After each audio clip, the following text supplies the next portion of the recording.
Welcome to the OzSpurs podcast. We've got a special episode today because we have Paul in Australia, who is president of OzSpurs, and we're going to hear a bit about the buzz in the major cities around Australia, with Tottenham doing the pre-season tour over there, and since Ange Postecoglu has been appointed as well. We've also got Deej. How are you? It's early. Johnny, how are you, man? I'm really good. And we've got Sai. How are you? All good, my man. All good. Paul, good to meet you, mate. Can we start with you, and could you tell us a little bit about OzSpurs, who you are, and your kind of role inside that community? So OzSpurs started back in 2003, became a national organisation in 2004, and that was pretty much around about the time that I found it. I moved to Australia in 2002. My last game was seeing Spurs Villa at the Lane and watching Jamie, who's got a lovely wife, Redknapp, score a goal. 1-1 draw. It was pretty drab and dull. But what I really missed was being in a big bunch of people who thought the same kind of things as I did. So I kind of went seeking that. And I found a little group in Sydney, which kind of all got enveloped into OzSpurs. And I've been part of it ever since. It's a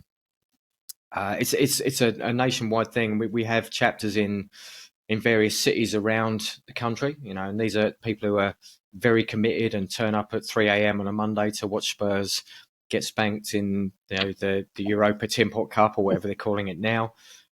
So we're all kind of really long suffering, and we do it in a really, really hard way. And I know DJ will probably understand that because he probably has to do it more than anyone else on this pod. So I feel you, mate. I understand what it's like to be up early, but you are 7 years old, so you should be fine with that. Sorry, just taking over a bit. We're really lucky. Every year we get together and have a national event. So we pick a different city in Australia, and we all come together to do that. We had planned to do that in May in Cairns this year. And then about a month beforehand, I got a message from the club saying, you really need to call me. And I did. And Stacey, who's the supporters club person there, just went, mate, we're coming. You've got to keep it under wraps, but we're coming. So we had to change all our plans. So everything we had planned for Perth, we had to just tear all that up, throw it in the bin and start again with a whole bunch of events happening in Perth. So we got things happening all the way through to the game from here on in. This is kind of my last quiet moment, I think. Oh, wicked, man. And how did that feel when you took that call from Stacey? She said, we're coming. That must have just been like, oh, my God. Look, I mean, it's really exciting because, we're a really long way away and we don't get to see Spurs very often, I'm lucky that I go back to see family every year. So, I make sure we do that during the football season. And so I get to go back. But, a lot of people over here have never seen Spurs live. So it's absolutely huge for those.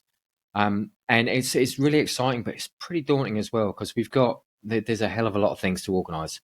And, it takes up a big chunk of your time to organise things like training for the kids and open training and, all these things that get thrown at you. And there's all these, I probably shouldn't be saying this, but I'm going to anyway. So the promoters on this tour have decided that all the open training tickets that go to the supporters clubs are going to be paper tickets. So this means that yesterday we had to pick up from the stadium 220 paper tickets that we've now got to get to people in the middle of Perth where none of us live. So, you get thrown some curly balls, but it's good fun. You wouldn't want to be anywhere else, would you? We get some really good access to the team, and the club are looking after us. So really happy. That's great. I was going to ask, how's the club been in general? Like, do they want to get you as close as they can to the players? Are they trying to keep fans at a distance, or what's the general kind of communication been like? So they have particular events where you can get kind of closer access, and those are really limited in terms of numbers. So we have a signing session, which is an OzSpurs signing session, which actually, this is a bit of an OzSpurs exclusive because I haven't told anyone about this yet. So we're going to be raffling those at our other events so that Spurs members who are attending our other events get the opportunity to come along to the signing. as well. So that's a pretty huge thing to get that close. It'll only be like 45 people that get that close. They are doing open training as well, which is a bit bigger, but I don't think there'll be the kind of proximity there that you'll be able to get at a signing session. Is there a certain match or anything like that that's got the kind of community particularly excited about, or is there any specific players that have everyone, particularly eager to see in the flesh? Because you mentioned a lot of these fans have never seen these guys in person, never seen Spurs in person before. So I'm assuming there's some mania around. And it's, I think that a big part of it at the moment is the fact that Ange Postecoglou has taken over, and first Australian manager in the Premier League. And Australians are incredibly proud of their sporting icons. It was no surprise when Kewell and Viduka were at Leeds that half of Australia became Leeds fans. And I think we'll find that we get a much bigger following over here simply because Ange Postecoglou is there. So there's a lot of excitement about that, as well as a lot of excitement just about the club being here in general. And to have a London derby in Perth it's nuts, is immense. It's absolutely mental. It's crazy. I was saying to the guys off air, I had a bloke from Brisbane Hammers phone me up to challenge us to an 11-a-side game. And I wasn't really sure what to expect on the phone. And I picked up the phone and said, "Hello, geezer, how's it going? Yeah, so we can have a game." And it was like, it's just like being transported back home. It was lovely. So I'm just really looking forward to catching up with all those guys. And the West Ham crowd have been really good as well. We've chatted about an 11-side game, so we're doing that on Sunday, and we're supporting the DT38 Foundation. And that's one of their former players, Dylan. Someone look it up and just remind me of the surname. Died of testicular cancer, and so he set up a foundation. I'm just trying to look it up. Lost you a bit there. People kind of check themselves, that kind of thing. So we're supporting that along with them. Mile Jednik is a patron of that foundation, so it kind of sat really well with us. And the club have been pretty supportive and given us a decent raffle prize for that. So they found us a Dave Mackay signed shirt to raffle. Wow. Nice. Oh, that's nice of them. That's really good. And the West Ham fans there in general, apart from the nice stuff, are they particularly gobby at the moment because of their little tin pot win of the Conference League out there? Look, I don't know. I've not been to the caravan park, so I've not been able to find that information out. If they sing Champions of Europe, I don't know. I don't even know how I'll react to that. Champions of the third tier in Europe. It's fine because I'm fairly certain there's going to be a lot more of us than there is of them. So, we'll just drown them out. What sort of numbers you got out there, Paul, across the different chapters? What are you talking about? When you come together for a national event, what sort of numbers do you get?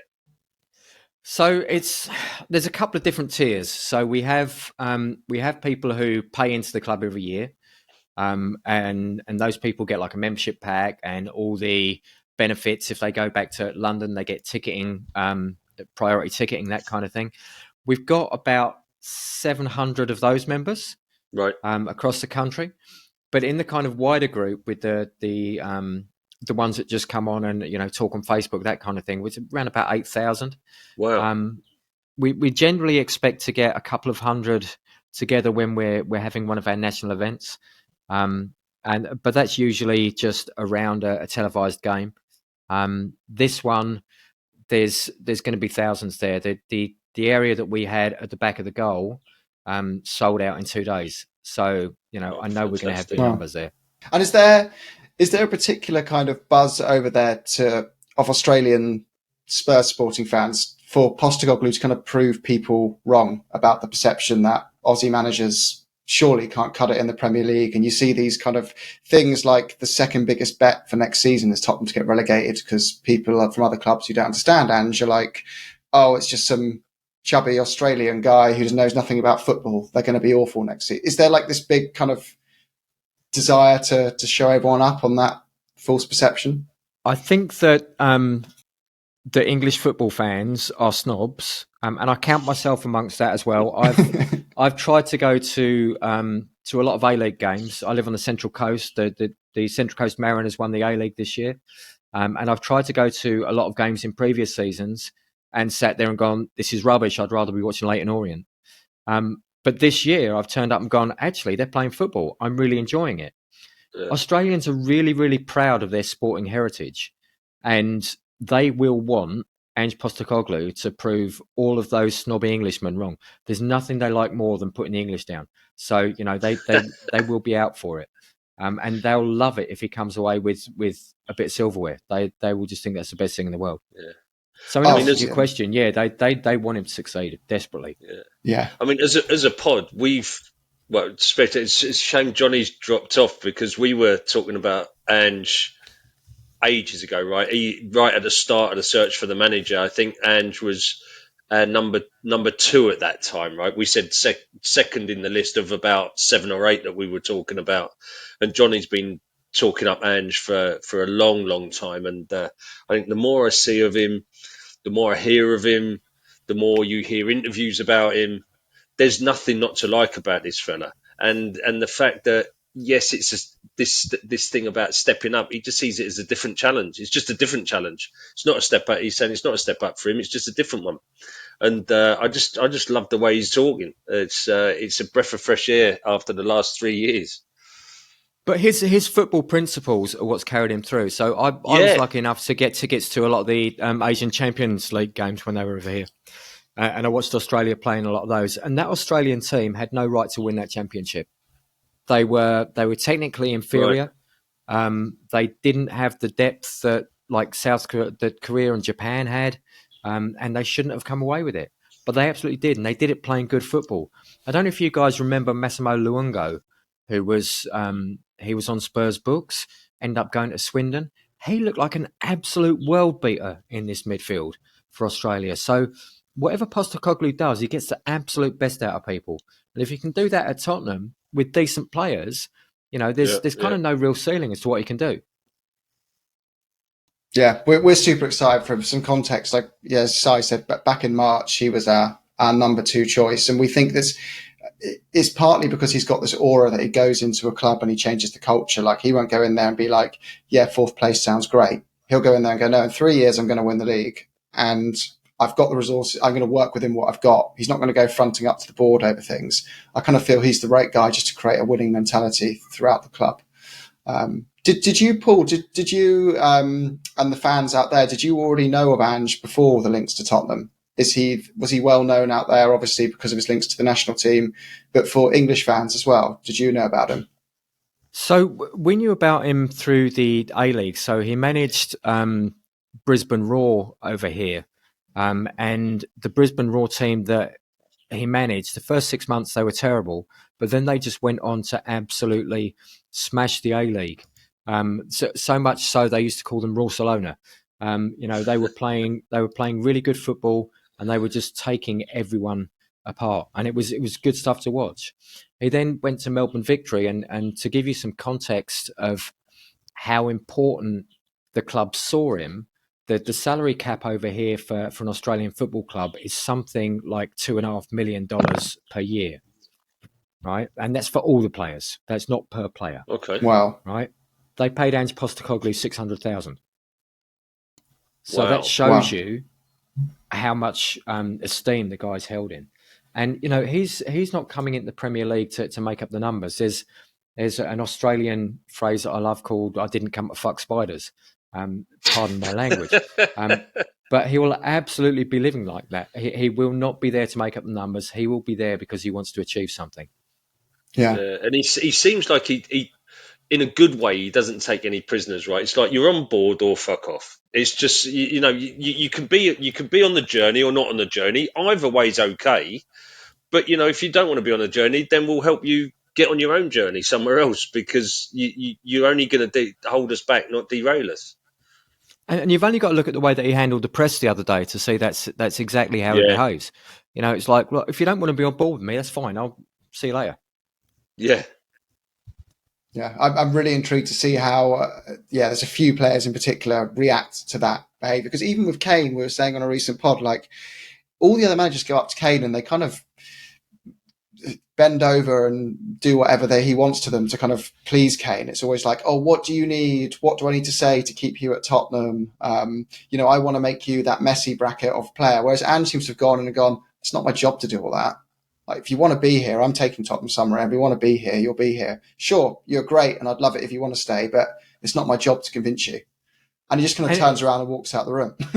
and no matter how good Kane is, if he's not on board with the project, and not on board with wanting to make Tottenham successful, then, why would you keep him there? Exactly. I just want to make it absolutely clear I don't want him to go, but, if he's not on board, why would you have him? Well, there's that, isn't there? We've discussed it on this pod before as well. Like, there's no good time to get rid of Kane. Everyone wants to keep him. But this is a better time. If you had to get rid of him, now is possibly the best moment to do that, because you are going to get some money for him, and he doesn't seem to suit Ange's system perfectly anyway as a striker. So I disagree with that. Really? Okay. So if you look at the way that Ange plays, he often uses strikers in very different ways, and everyone's talking about his Celtic side with a very quick forward in behind, and Richarlison's better suited to that, or Son's better suited to that. But he's played in many different ways. When he was over here and he went to Melbourne Victory, there was a striker there called Archie Thompson, and Thompson had been like absolute top of the game 5 years previous, and then completely fell away. The legs were going, he was getting older. And Ange changed the system around so that it suited him. And Thompson went on that season to score a hatful of goals. So he's very adept at tweaking his systems for the players that he has and to work with their skill set. So very different from Conte. Absolutely. Conte is just like, do it my way or fuck off. Exactly. Yeah, and it's this way, and it's rigid, it's cement, and it's just, fuck that ain't here this year. And it's dire, wasn't it? I mean, if we're all honest, it's been a really tough 3 years.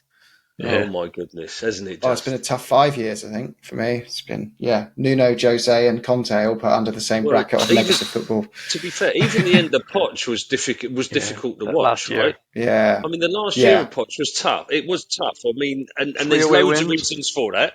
Loads of reasons for that. I get it, and we're not going to dig up that old grave again. But it was a difficult watch, and then the last 3 years of dross, man. Oh, for fuck's sake.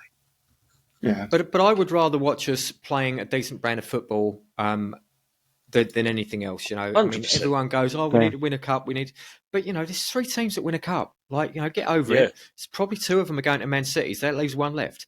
So, what are you going to do? You may win 1, you may not. But if we're playing entertaining football and we're challenging for stuff, surely that's where we should be. And at the moment, we've not been playing any entertaining football. We've not been challenging for anything. And you go, well, what are we doing? This is not Tottenham. It's not a Tottenham I grew up watching. Exactly, and I think this year, not being in Europe, I think that those 2 cups become vitally important to us in terms of how he can prepare for those like one-off games. I think we might struggle for consistency in the league at the start. Coming back to your point, Paul, about his time, did you say with the Brisbane Roar that he had a struggling time for the first few months? Because I think the players are going to have to get used to the system. But those 2 cups could be a massive opportunity for us this year. Because they're the only 2 things we've got a chance of doing anything in, right? We ain't going to win the league. We could play well in the league and move up the league, challenge for top 4 maybe, but we ain't going to win it. So those 2 cups become so important for us, and he could make big inroads into those. I think that you come up against like the age-old debate of, do you want to win the Carling Cup or whatever it's called now? Can't remember. Milk Cup, Rumbelows Cup, Rumbelows Cup. Or do you want to get top 4? And that's where the disparity comes, because as fans you go, I want to see us lift some silverware, but I also want to see us attract the best players. And you don't get both of those in one pot. No. And as someone who probably knows me, because we've seen bits of it in the A-League, we did say, is that a fair perception then that he does start slow, or is that a one-off? Because I think we've discussed this as fans, we need to kind of brace ourselves that, around Christmas time, we might end up being mid-table, somewhere like that, and just need to kind of remember that this was always kind of part of the plan. It's part of I'm not going to say process because they'll not use it, but it's one of those inevitable things that we need to be patient with him before the system kicks into place. Well, I mean, he definitely had a slow start at Celtic as well. When he went there, the first few games, people were pretty much going, "What is going on here?"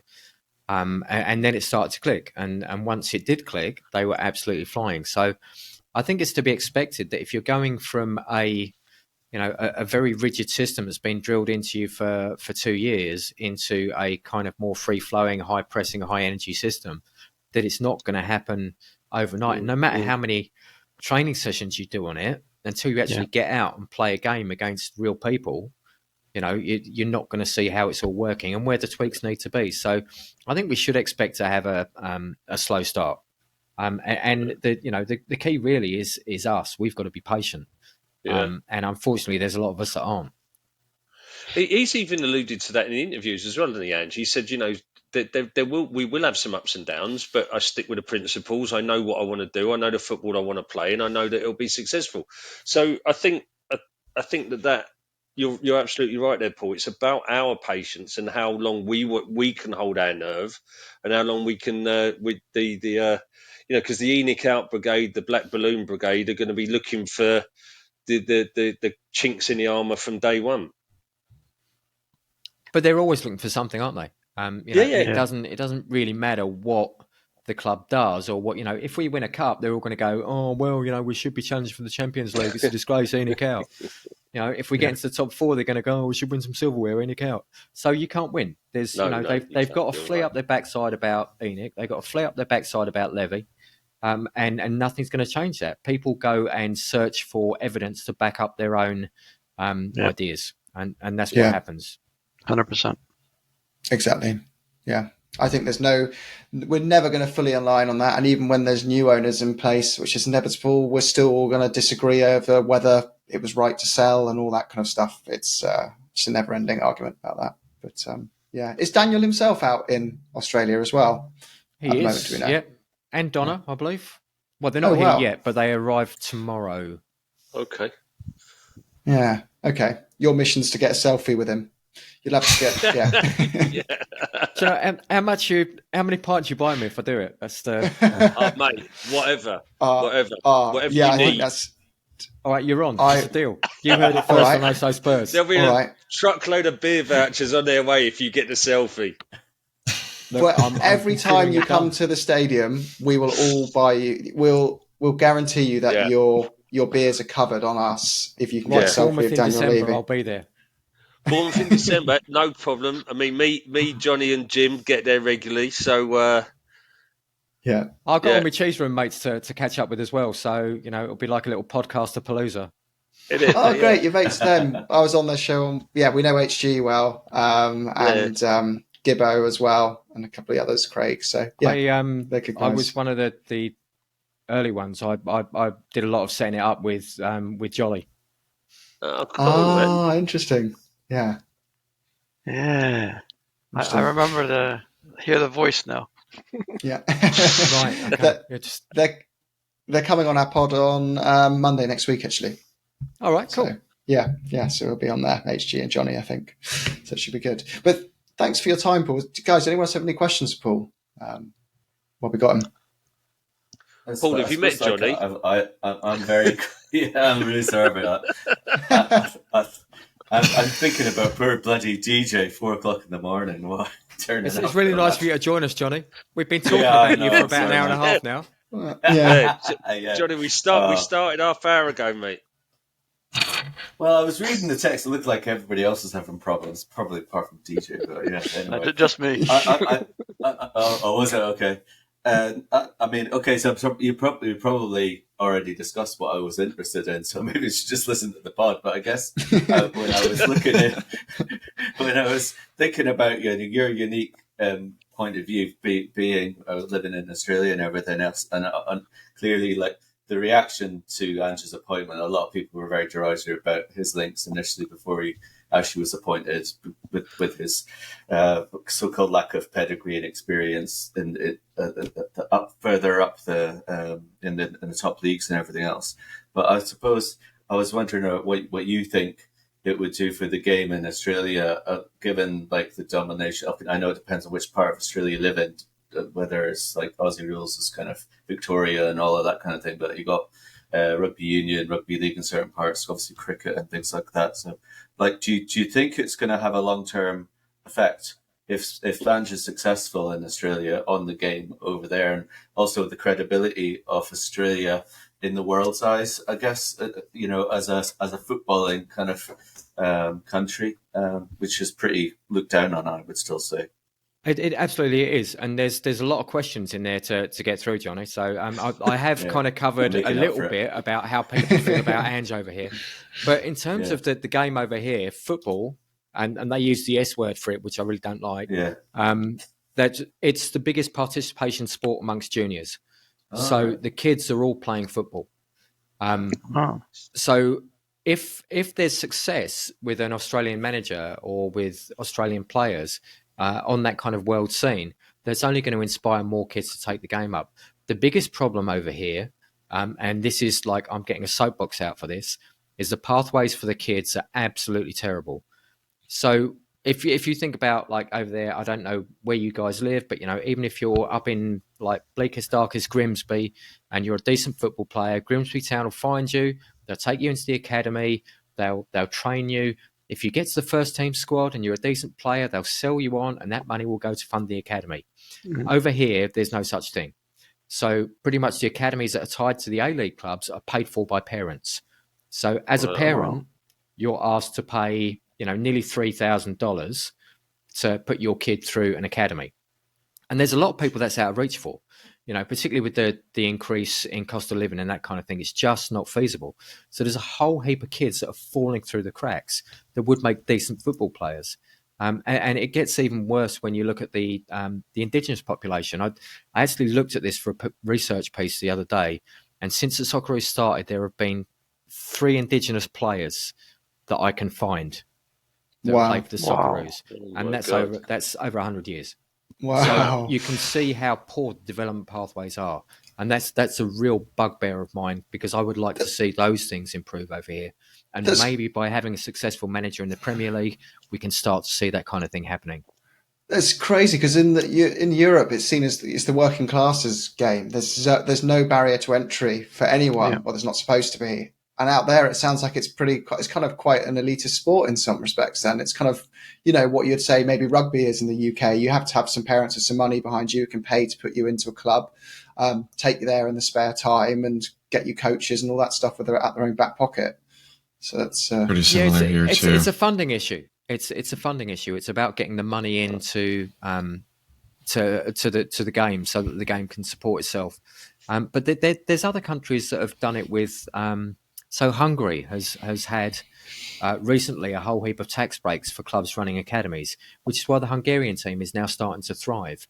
Yeah. Back when Kuhl and Viduka, and I think Luke Wilshere was the last one to come through, they had a program at the Academy of Sport where all these football players went and trained with elite coaches. And all of a sudden, Australia had this golden generation of football. And so they went, this is working really well. Let's get rid of that.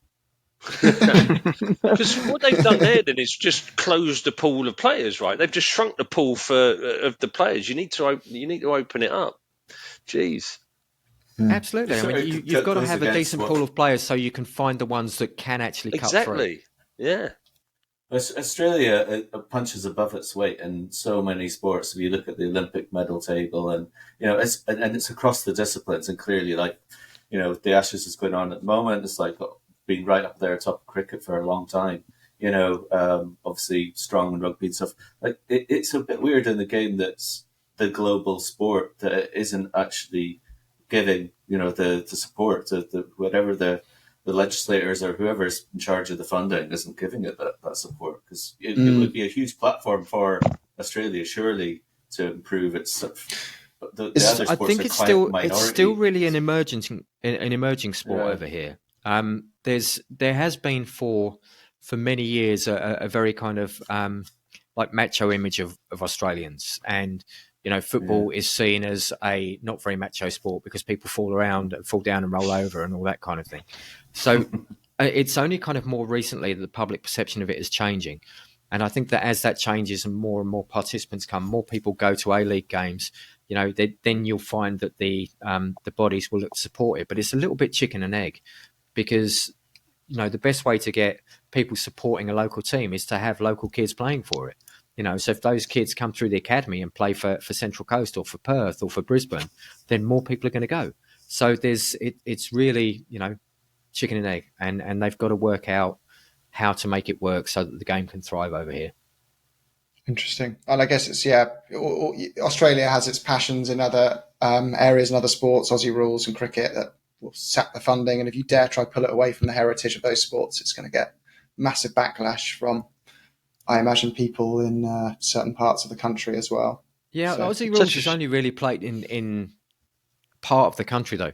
There's 2 teams in WA, there's teams in Melbourne and Adelaide, and 1 team in Sydney.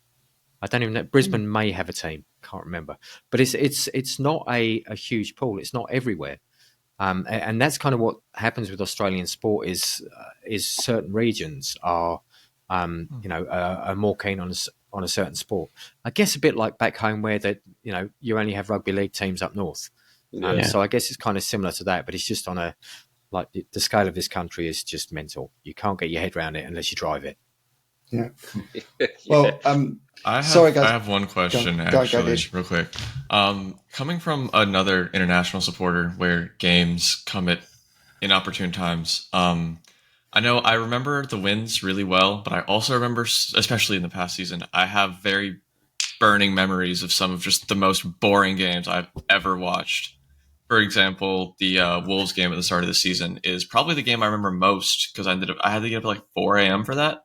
So I was wondering if you have any similar experience, like if you have like your, I guess, favorite boring game from the past couple of seasons, if you have anything that stands out to you. I think that my favourite boring game from the last couple of seasons would be the 1-0 against Burnley last year. It was a terrible game of football, but it was the weekend that we had our national in Newcastle. So there was 250 of us in a pub. I had all my 3 kids with me who, have been indoctrinated into Spurs misery, so that we can all suffer together. And it was beautiful. I was there with people that I've been watching Spurs with for 15 years, and my kids. We scored, we won, we got 4th place, and the whole place went off. And those are the times in Australia where I can look around and go, do you know what? This is the closest I'll ever get over here to being back at the lane. Interesting. And what's it like cracking a beer at 4 a.m. and only just starting a session? Well, you don't start at 4, do you? I mean, if you're going to watch a game at 4, you've been on it since at least 9 o'clock in the evening. So, Oh, so you just get the pre's in. I see. There's a big build up to match day. Oh, I see. Do you remember? I always wondered that. Like you're too young. You're only about 12, but the fella in the middle whose name I forget, Simon. You will remember the FA Cup days. Like when we were kids, it'd start at 10 o'clock in the morning. In fact, it'd start at 8 o'clock in the morning with Saturday Swap Shop or something. Yeah. It would go all the way through, and then the game would be at 3 o'clock. That's what coming and watching a game with Spurs is like. Brilliant. Nice, but you don't have Jimmy Tarbuck on the team bus. No. God, thank fuck for that. Very good. Well, thanks. We've got to go because for a lot of people, it's middle of a working day and they're running out of their fund tokens from their managers. So, but thank you. Really appreciate you coming on and talking us through that. We'll be sharing your Twitter journey, assuming we'll be reposting what you put up on there, assuming you'll be keeping us posted with what's going on with the tour. I'm looking out for that selfie of Daniel Levy. We'll put it on the OzSpurs Twitter. So make sure you share it, and you boys are going to be really shelling out the beer tokens. Don't worry about that. There's a bonus if you can get Donna and Daniel in one picture, one under each arm. Oh my goodness! If you're doing that to Daniel's head, there's got to be a special prize. We'll fly out and buy you a beer. Careful what you wish for, boys. Thanks. Cheers, Paul. Up the Spurs. Yeah, cheers, mate. Pleasure. Much appreciated. Have a good one. See you. Come on, you Spurs. Take care. On Spurs.